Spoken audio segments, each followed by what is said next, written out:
Okay, so welcome to science class, and now we are going to talk about work and energy.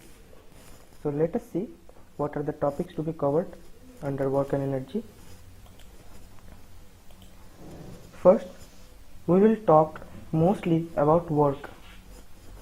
Then we will talk about different types of energy.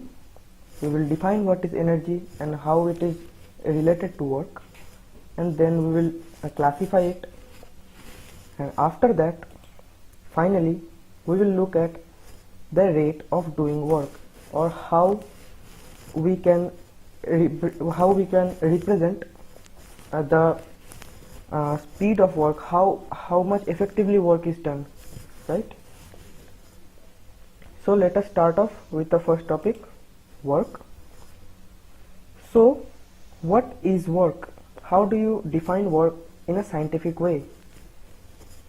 Let us take a few examples and see how work in real life differs from how we define work in the scientific world. For example, you study the whole day by sitting at one place, which shows that you have worked hard, right? And in real world, we always say that this is work, you have worked hard. But scientifically, you haven't done any work, right? Science tells that even if you are studying for the whole day by sitting at one place, you are not doing any work. So what is work? So how do we define work in a scientific way? Let us look at one more example. You stand at the bus stand carrying your school bag for a long time waiting for the bus, right? You are standing at the bus stand waiting for your bus. You get tired because you have worked on your feet to stand there for so long, right? You are standing there for so long, or you are supporting your body weight on your feet, or you are working on your feet to stand there, right? And that is why due to this work you get tired, right? But once again, scientifically, you haven't done any work at all, right? You haven't done any work. So one thing you can see, that if a person is standing at one place or sitting at one place, or in other words, when a person is not moving, you can see that no kind of work is done, right? And let us take one final example. After standing for so long in the bus stand, you run from the bus stand to your school, right? You move from your place, you run from the bus stand to your school, and you again get tired because you have worked on your feet to run, right? You are using your feet to run, so you are working on your feet once again, but this time you are moving from one place to another, and scientifically now you have done work, right? So you can see, when an object moves, we can tell that it has worked when we are talking in the scientific world. When we are talking scientifically, we tell when an object is moving or it is getting placed from one location to the other, it has done some work. So you can see that work is done when a force acts on a body and causes displacement, right? And in that case, your feet were forcing on the ground, right? Your feet were forcing on the ground, and the ground was giving an opposite force according to Newton's third law of motion, right? The ground was giving an opposite force and helping you to move forward, and that force was creating a movement, and you moved from one place to another, and therefore you had done some work. And by a basic formula, we can represent work for a constant force very easily. work can be defined as the constant force times the displacement. As you can see here, F is the force and S is the displacement of this block, right? The block has been shifted from one location to the other, and the gap between these two locations is S. So by representing all this with symbols, we can tell work done is equal to F into S, and by convention we use the symbol S for displacement. And you must also remember, this formula holds only if S is along the direction of the given force. Why?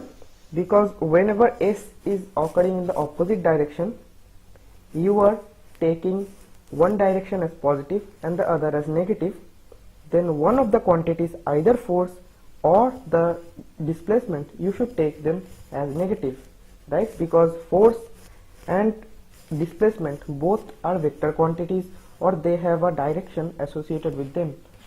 If you take one of the directions as positive, you should take the other direction as negative. If either force or the displacement is going opposite to the other, the work done may come out to be negative. So you must remember, work done will be positive if displacement is along the direction of force. And also, SI unit of work is joules. This is the SI unit of work, and you can find out what actually joules is. Force, the unit of force is Newton. For displacement, the unit is meters, right? We are talking about entirely SI units. So Newton times meter gives us joules, right? So let us define 1 joule of work. What is 1 joule of work? When we have a force or a constant force of 1 Newton acting on a body, and this force causes a displacement of 1 meter, then we can tell work done is force times S, right? F into S. Then we get work done as 1 Newton times 1 meter, which gives us 1 joule, right? What we are doing, we are multiplying the numbers separately and the units separately. So 1 into 1 is 1, and newtons times meter gives us joules, right? So work done is 1 joule when force is 1 Newton and displacement is 1 meter. And the combinations can be many more. I have shown you how do we define 1 joule of work, right? 1 joule of work can be done even when force is 2 Newton and S is half meter. But for definition, we use all the quantities as unity. So let us solve one question based on this formula we have learnt. A force of 5 Newton is acting on an object. The object is displaced through 2 meters in the direction of force, and if the force acts on the object all through the displacement, then find the work done. Or you can say the force is constantly acting on the body to cause the body to move from one place to another, right? And what is the gap? The body is being moved by 2 meters. So you can see we have got the value of force, we have got the value of displacement, and therefore we can easily find work. So work done is 5 Newton times 2 meters, which gives us 10 Newton meters, or in SI units you can write it is 10 joules, right? So this is how we can find out the work for any object when a constant force is acting on it and it is being moved by a certain amount of displacement, right? And so after this you can understand why weren't you doing work scientifically when you were sitting and reading books, or you were standing at the bus stand, right? You were not moving from your place. So S was 0 at that case. but you are applying force on the ground to stand or to sit, right? And therefore you can see when you move from one place to another, you are actually doing work. Okay, so you can see that force and displacement both have directions associated with them as their vector quantities, as I told you. Thus, work must also be a vector quantity. And why is that? Because when we multiply two vector quantities, or in the right hand side we have entirely vector quantities, and therefore the left hand side must also have the same units, or it must also have direction and magnitude associated with it. The right hand side is a vector quantity, and the left hand side must also be a vector quantity. So if F into S is a vector quantity, work must also be a vector quantity, right? But work is actually not a vector quantity, it is actually a scalar quantity. It is a scalar quantity. Work is actually a scalar quantity. It is not a vector quantity. And why is that? Work actually does not depend on the direction. Work does not depend on the direction. And you will see that work is actually not a vector quantity. Work must be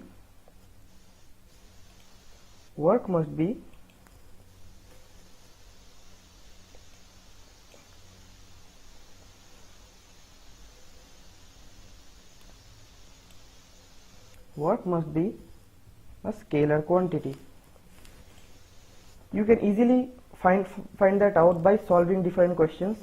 You can see if force is at a particular direction and displacement is occurring at that direction, it does not matter whether the force is directed towards north or towards south or towards west, it doesn't matter.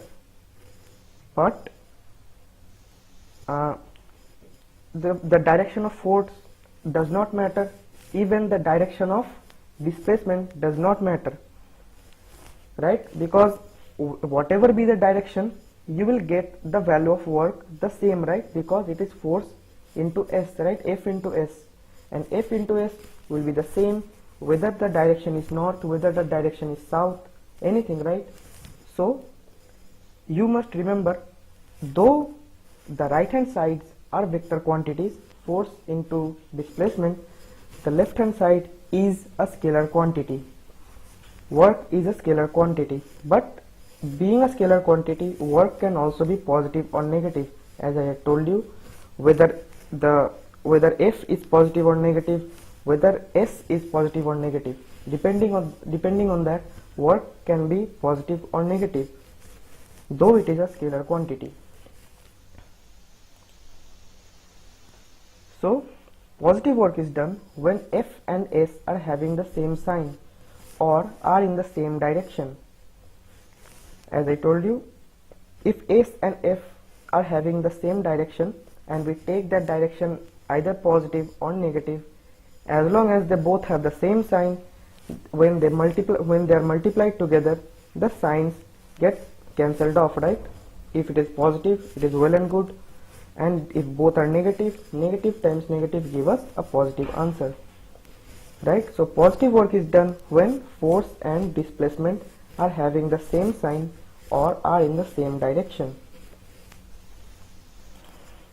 And negative work is done when force and displacement have opposite sign or both are directed opposite to each other, right?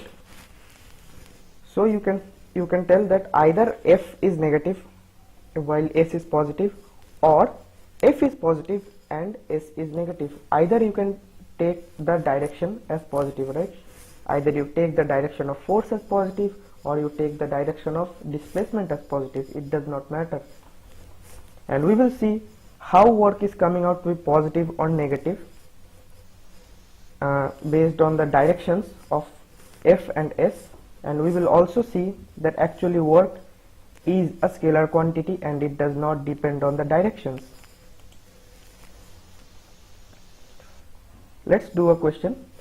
A porter lifts a luggage of 15 kg from the ground and puts it on his head 1.5 meter above the ground.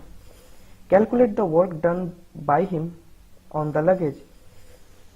So mass is given 15 kgs, 1.5 meter is the height to which it is raised or the displacement of the luggage, and what is the force being applied by the man. The force being applied by the man should be equal and opposite to the gravitational pull, right? The man applied force equal and opposite to the gravitational pull to lift the luggage, right? And what was the gravitational pull? The gravitational pull on the luggage was the weight itself, right? The earth pulls any object towards itself with a magnitude equal to the weight of the body. So the force which he used to lift up was mass into acceleration due to gravity, right? Or the weight of the luggage itself. So he applied force equals to 15 kg times 10 meters per second square. Here we have taken g as 10 meters per second square for easy calculation, and we get the force as 150 newtons. The man applied 150 newtons to lift that luggage, right? And what is the work? Work is force times the displacement of the object, or 150 newton times 1.5 meters, which gives us 225 joules, right? As we have calculated or put the values in SI units, we must get the answer in SI units also. So we get the answer as 225 joules, and look at here, it is a positive quantity, right? Work comes out to be positive here. And even if suppose an object is being pulled by a force of 150 newtons towards the right. Suppose a body is being pulled by a force 150 newton towards the right and it gets displaced towards the right 1.5 meters. And if you do F into S now also, you will get the work to be same, right? So you can see whether force and displacement are directed upwards or towards the right or left or down or anywhere, work comes out to be the same value, right? Work gives us the same quantity, and that means work must be a scalar quantity, or it does not have any direction associated with it, it only has a magnitude. Here we have taken the upward direction as positive. As you can see, we have taken the force applied by the porter, which is upwards, as positive, and the displacement also which is occurring, we have taken that also as positive, and therefore we have got a positive value of work, as both of them, F and S, are directed along the same direction. Now let's do a second part of this question. Calculate the work done by gravity. Now Earth is pulling that object by the gravitational force, right? Or you can say gravitational force is acting on that body, right, on that luggage. But due to the man, it has been lifted to 1.5 meters. But what has the Earth been doing till then? The Earth has been pulling the body towards itself with its weight, but still the object had moved up, right? Even though the Earth had applied the weight of that body to keep it down, the body still went up by 1.5 meters. So here, when we are talking the work done by the gravitational force or work done by the Earth, we are looking at the force applied by the Earth and the displacement of the body which had occurred, right? Whenever we are talking about the work done by something, we always look at the force that something had applied on the body, right? When we are talking about the force of the porter, when we are talking about the work done by the porter, we were talking about the force applied by the porter and the displacement of the body. And here, when we are finding out the work done by gravity, we are talking about the force due to gravity, and then the displacement of the object. So you can see gravity pulls the luggage with the force equal to its weight, which is directed downwards in this case, right? It is pulling it towards the Earth's center. And in the earlier question we had taken the upward direction as positive and we want to maintain it.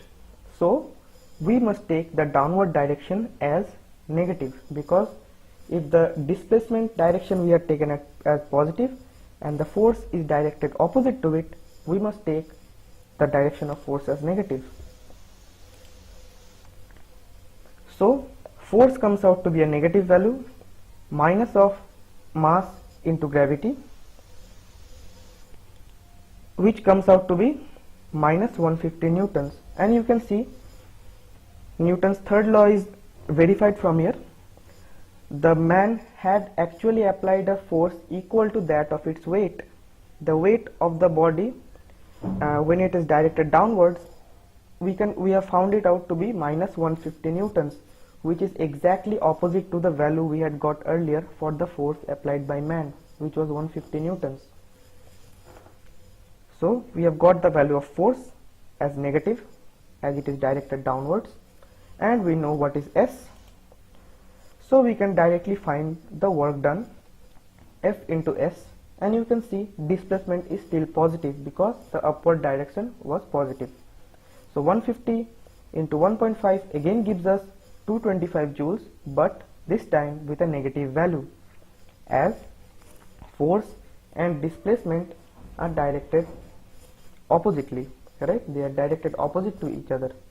So here also you can see the sign of work actually depends on the direction of force and direction of displacement, but work's direction is independent. Work does not need a direction, right, for the value to be positive or negative.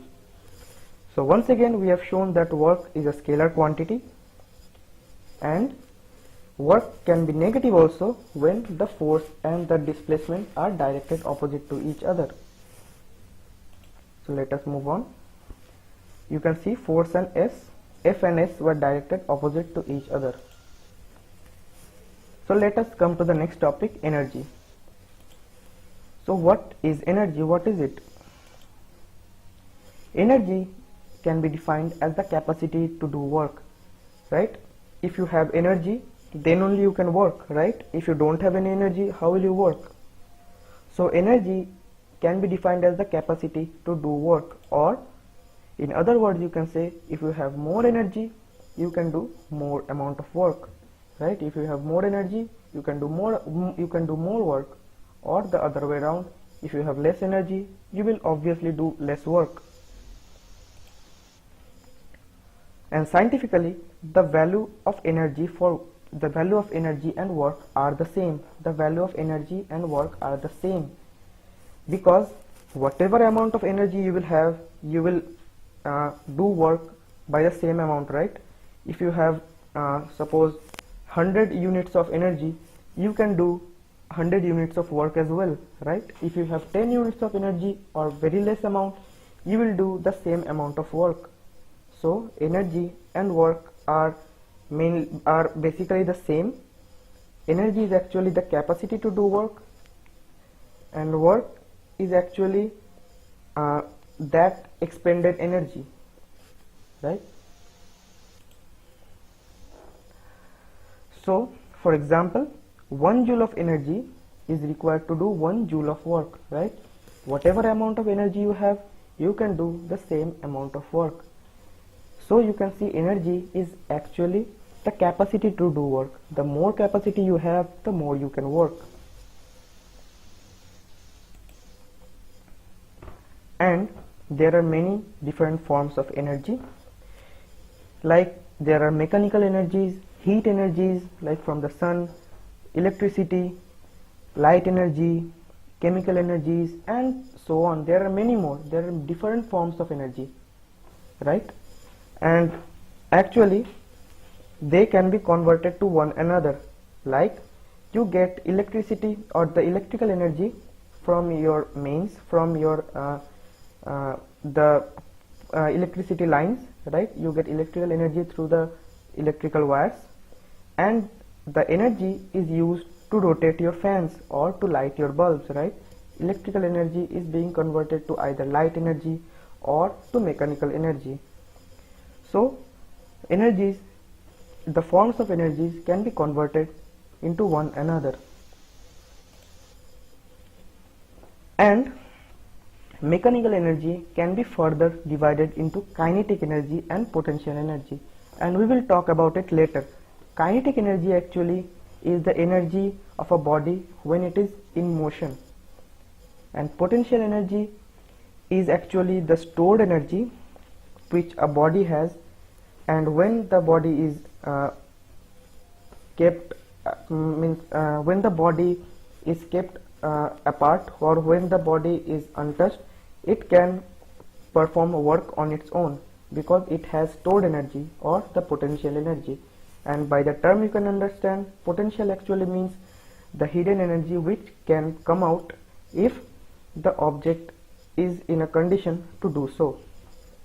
Kinetic energy is the energy when the object is in motion.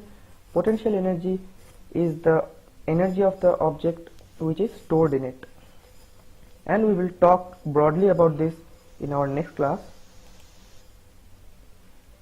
But we should also know here that energy can neither be created nor destroyed, right? Energy can neither be created nor be destroyed, and that is why one form of energy can be converted to another form, right? If energy could be created, we could create energy from our home itself, and we could light all the bulbs, light all the fans, and we need not pay the electricity bills, right? So energy can neither be created nor be destroyed, and one form of energy can only be transformed to another form of energy. And a chart has been shown here showing the interconversion of energies.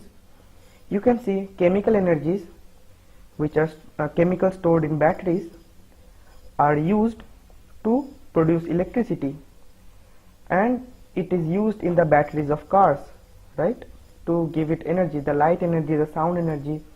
Or in electric cars we have batteries which convert the chemical energy to electrical energy, and this electrical energy gets converted to the kinetic energy, or it helps in the car to move. Or you can say directly chemical energy is converted to kinetic energy in an indirect process. And in the power stations, chemical energy or the nuclear energy can be converted to electrical energy, right? The nuclear power plants. And this electrical energy, as you know, we can use them as light energy or mechanical energy in fans, or we can see the TV. And chemical energy can be also converted to mechanical energy, which is used as a fuel in rocket. It helps the rocket to move. Also chemical energies in food can be converted to energy, energy to work, right? So in this chart you have seen how energy can be converted from one form to the other, right? And also the same form of energy can be transferred from one body to the other also. Like when you hit a moving ball with a when you hit a stationary ball with a moving ball, it makes the other ball to move as well, right? Or you can say the mechanical energy in one ball, the moving ball, had been transferred to another ball, which now starts moving, right? So interconversion and intertransfer of energy keeps on taking place, and energy can neither be created nor be destroyed. Now here is some food for thought. How does a bullet pierce the target? When a bullet is shot into a soft target, what happens? It goes through it, it pierces it and gets into it, or goes past it, right? And how does it do it? Does it have some energy? does it have some energy when it is in motion, or if it actually had some energy during its motion, it must have been using all this energy to move, right? So what is the energy that is making it pierce through the target? Or how does the wind move the blades of a windmill? When wind is moving fast, you have seen that the windmill starts to move, right? What is making the windmill move? The wind is coming very fast, and that speed is actually making the windmill move. So does wind have some kind of energy while it's moving? Does it carry some energy and transfer it to the windmill? So think about it, and we will answer these questions in our next class. And in this class we had looked at work and then energy and its different forms, right? We had classified them. So for better understanding of these topics, you can always log into Webcoach, and you must also follow your school textbook, NCERT books, and you can always go for TMH group for the further practice of questions. So thank you, and see you again.